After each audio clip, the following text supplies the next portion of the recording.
दूसरी साइड वाली जहाँ पे अंदर आए हैं हाँ इधर हाँ ये देखो तीन बंदे को तीनों पिस्टल है गया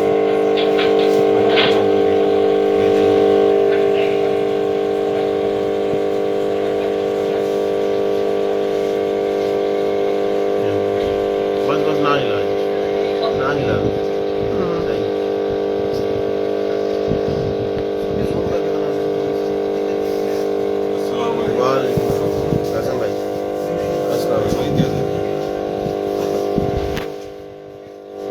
मैं उधरों बंद करके निकले दुकान इधरों अगो आगे जा काम होया जी ते बेचारा वो निकले मैं अंदर बड़े तो निकले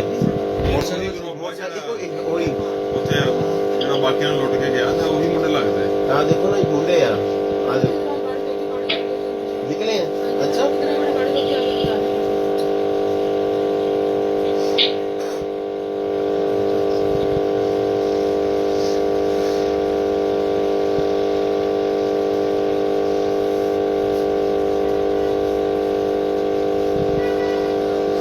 दरवाजा खोले थे उन्होंने